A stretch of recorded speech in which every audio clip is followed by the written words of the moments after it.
Hey, in this video we're going to talk about the causes and the fixes for hitting the ball left, whether you are hitting a pull hook, a duck hook, or maybe you've just got the block hook combo. Right after this, we'll talk about a few root causes and some drills that are going to help you get out of the left pattern and start having you split the fairway consistently. Stay tuned.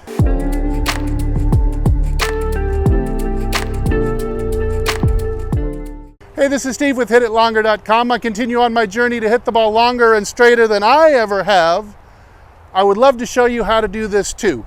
All right, so first let's look at some of the causes of making the ball go left. So certainly, since the club face, we're going to use a driver for this because it's the flattest face that you swing.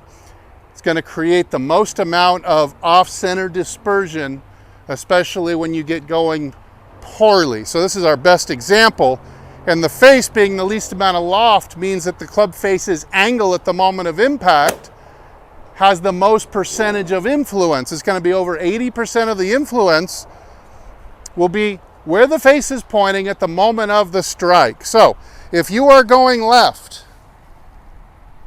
then it is nearly a certainty that your face is closed at impact.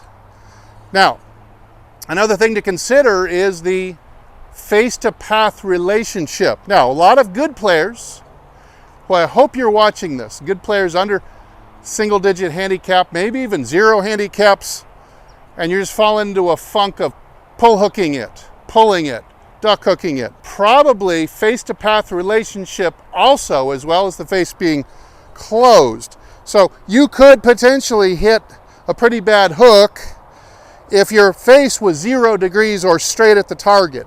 If you combined it with a path that was excessively inside to out. Now remember, that is going to start 80% of the way to the face, which means, let's say we're 5 degrees inside out with a 0 club face. The ball would start 1 degree to the right, but then it would hook pretty much into the left rough and into the left trees if you have any amount of power.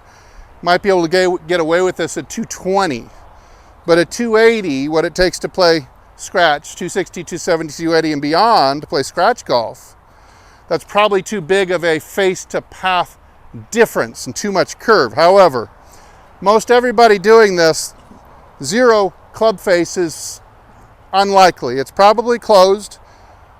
And so the average good player thinks that their path is left because they're seeing a pull on a short iron, 7 iron, 8 iron, 9 iron is starting left, not curving as much. So it appears to a good player, and they classify this as a pull. I am pulling it and it's hooking also. But most good players, you're not coming over the top. You're actually underneath too much, swinging from inside to out and getting that club face closed at impact. So closed club face, face-to-path relationship. Let's look and see what motions in the swing would tend to create this combo. Okay, so we're going to use the chair for our reference today because the root cause of a lot of this is the way that you're moving or positioning your hips. Specifically, your lead hip may not be doing 1 or 2 things correctly. Number 1, we would like to move it laterally towards the target, 5 to 7 inches. When you look at that from this angle, somebody who hooks the ball or pull hooks the ball or smothers it left, if you don't get your left hip outside your heel, you will not be able to drop your right hip and shoulder low, to come around low, under. Instead, you're turning, if you rotate short of this lateral distance to get to, or the post, your right shoulder and hip are going to go rotating through high. It would also be the same thing if you did make a nice lateral shift, but your head goes with it. And again, your shoulder and hip are going to go around to level. And this way, you can even see right away if I do this. Look what happens to the club now. I'm not going to make a shift to get under, but instead I'm going to make a lack of a shift. Now look how the club comes in. Comes in, hits the outside of the ball with a closed face. You might even come from the inside a little bit as you do this, like this. But yet the face is going to close. You're going to hit it smothered left. So that's one way. The second way is if you are coming off the wall and not returning your left hip and butt cheek to the wall. That would look something like this. I might be shifting my weight laterally, but it's on a vector to right field. Now what happens here? The club drops behind you, club head gets stuck, and we've got to do some kind of flipping with the hands, this way. This creates our gigantic face to path gap. As in here, I might have a 6 degree, 8 degree inside out path. Boy, with just a 1 degree club face, the gap between face and path is so big. Ball will start pretty straight, but it's gonna hook straight into the ground from there. So if you're getting that kind of shot, then yeah. Now, if we look at that in terms of hip positioning, you have a lack of, and this is the worst hooks I see. So if you really got a potential to a bad snapper, good chance that your left hip is both short of the post and off the wall. You're pivoting this way. See how I'm coming forward off? My left hip is not on, but you look at it from this angle. So I'm not going to shift to the front post. I'm going to turn in place and come off the wall at the same time. So my left hip ends up, instead of ending up here, it ends up short and off right here instead.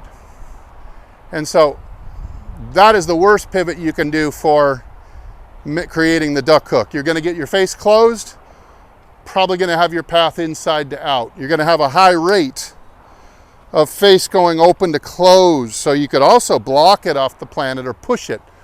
So usually the duck hook is set up by a bunch of pushes in a row, and then get some trouble on the right, and don't see if you don't snap hook it as soon as you get some trouble off the right. You know that you got to square that face on the next swing. So a big part, as it turns out, of what's controlling path and face in this case is the action of the hips, and specifically where the left hip, the lead hip, is going to wind up in space. So let's look at one here.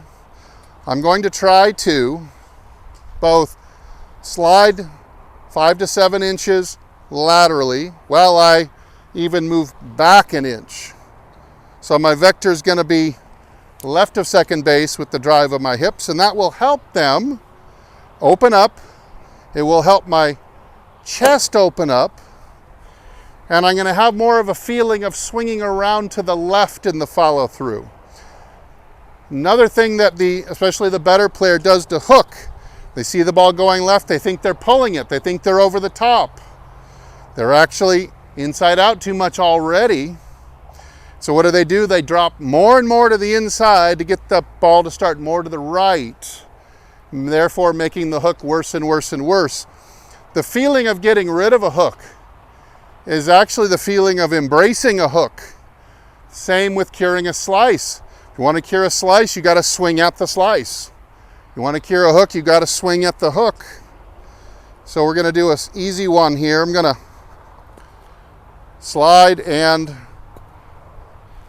keep the rump back. Throw the club to the left.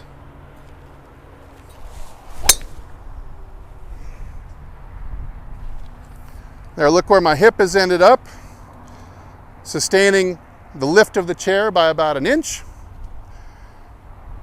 And there we have a ball going down the right center with no hook at all. So path and face are very neutral to each other. All right, let's examine this same thing from a different angle. I think you'll glean some new details out of this. Again, The enemy is the hips going this way, the club ending up coming too far from the inside. Good players think that they're over the top to go left, but remember, it's the face. The face is closed. Watch this. Quick experiment. Face way closed, swinging inside to out. Ball starts left, even at 10 yards. The face is the king. So, we actually need to embrace swinging around to where the hook is ending up to the left. If you can move the hip into the right position, sliding and intercepting the post of the chair, causing the chair to lift. Now, way more rotation of the trunk, and I have now opened up the ability to swing around the arc to the left. Let's take a look at one of those. Real slow and easy, just get the idea.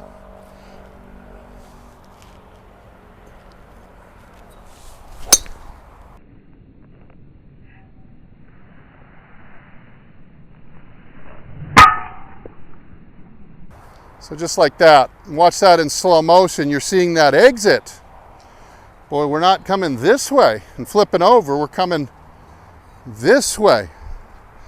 Now at first when you go this way, you might pull hook the living crap out of the first few and you'd say, Steve doesn't know what he's talking about. I tried his way, it made me hook worse. Well, remember, rule number 1, you're closing the face too much. You've now fixed the path. You've probably improved your hand path too. You've also improved your pivot. You're actually on plane, but with your old style, coming this way and this way, you had to really put a lot of roll into that face. Probably with a real high exit like this. That's when you get this hip here, popping off the wall and rotating, but not advancing. So this, we get this out of it with the exit that's too straight and too high, not low and around to the left on the arc. Again, you've got to roll that face a lot. So it's probably what you're still doing. As you make a better on-plane swing, this way, look what I'm doing with the face. I'm keeping it square to the arc. I'm keeping the logo of the shaft up. You're turning it to the side, like this. So we've got to get rid of some of that face closure. It may feel to some of you like either a cradling a frisbee and throwing it forehand. It might feel like you're pitching a screwball.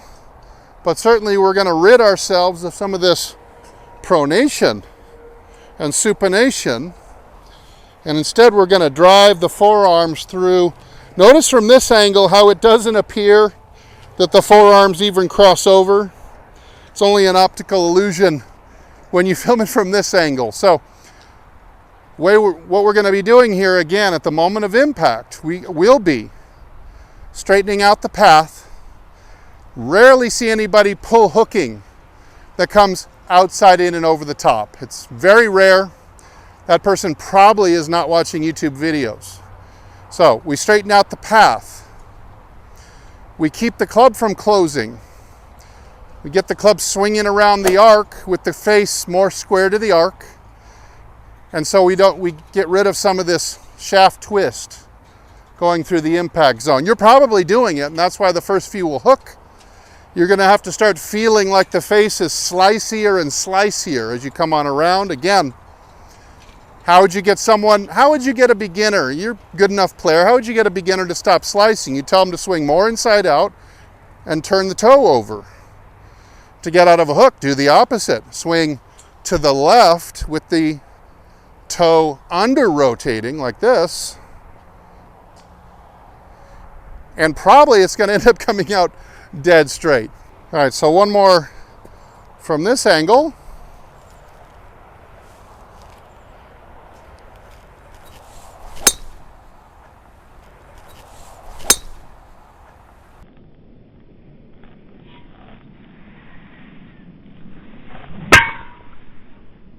Big key is where the left hip ends up in space. It's got to keep its depth. It's got to slide to the target.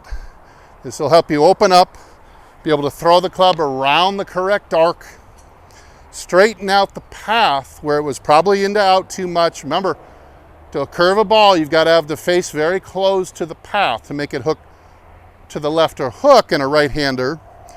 We're going to straighten out the path. We're going to eliminate some of the extra face rotation, and you'll be on your way. You'll be not hooking it again. I bet your handicap is going to get to the best it's ever been. Hey, if you have any questions on this, please leave them down in the comments. Let's get together. I think we can help you get rid of those lefts for good, get you going long and straight again. Thanks for watching. I'm Steve. As usual, I'll either see you in the next video or I'll see you longer and straighter down the fairway. Everybody take good care.